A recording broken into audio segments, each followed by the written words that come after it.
اور اس وقت Peoples party کے سینئر رہنما یوسف رضا گیلانی اپنا اظہار خیال کر رہے ہیں۔ کسی طریقے سے اسٹیٹس کو عدم برداشت جو تشدد ہے اس کو روکنا چاہیے۔ اگر اس کو نہیں روکیں گے اس کا افیکٹ جو ہوگا ریاستوں پر اور اس کا پورا دنیا میں ایک غلط پیغام ہوگا۔ تو اس لیے جو اسٹیٹس ہیں ان کو بھی چاہیے کہ وہ ان کو ان کو اظہار نہ کریں تاکہ زیادہ سے زیادہ وہ مانا چاہیے۔ اب دیکھیں گے جب میں انٹرنیشنل لاز کی بات کر رہا ہوں، آپ دیکھیں آپ جائیں یو کے میں، لنڈن میں، لنکن ان میں جائیں، first lawmaker in the world is Prophet Muhammad sallallahu alaihi wasallam۔ ان کا نام لکھا ہوا ہے کہ لا گیور اگر دنیا میں کوئی ہے تو وہ ہمارے پروفٹ ہیں، وہ ہمارے پیغمبر ہیں صلی اللہ علیہ وسلم۔ تو اس لیے ہم تو وہ پیغام دیتے ہیں، دنیا مانتی ہے اس پیغام کو۔ تو اس کے لیے جو تجاویز پرائم منسٹر صاحب نے مانگی ہیں، میرے خیال میں سب سے پہلے ہمیں نیشنل پالیسی بنانی چاہیے کہ آپ کو قومی سطح پر ایک پالیسی مرتب کرنی چاہیے جو فورم آج آپ نے چنا ہے۔ اس میں سے آپ کا ایک کنسنسس ہونا چاہیے کہ آپ کے لیے کیا تجاویز ہوں۔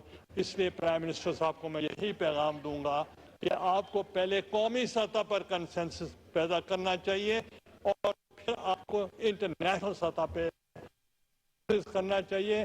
او آئی سی کے فورم کو بہت مؤثر طریقے سے اس کو استعمال کرنا چاہیے اور یہ پیغام جو ہے یہ پوری دنیا میں جانا چاہیے کہ جو مذہب اسلام ہے وہ امن کا پیغام دیتا ہے، درس دیتا ہے۔ اور جس قسم کی یہ حرکت ہوئی ہے تو ان کا مجھے خوشی ہوئی، تھوڑی سی خوشی ہوئی کہ سویڈن نے ریئلائز کیا اور انہوں نے اس کی مذمت کی ہے، مگر مذمت کی نہیں ہے۔ اس سے زیادہ مؤثر طریقے سے ان کو اظہار کرنا چاہیے۔ جو نے جو کیا ہے میں سمجھتا ہوں انہوں نے بہت اچھا پیغام دیا ہے کہ انہوں نے کرسچینٹی اور مسلمانوں کو لڑانے میں جو ایک کردار ہو سکتا تھا انہوں نے اس کو میلو ڈاؤن کیا ہے۔ تو اس لیے ہمیں جو ہے بڑے جو ہمارا مذہب دین ہے، اسلام ہے، وہ ہمیں برداشت سکھاتا ہے، امن سکھاتا ہے۔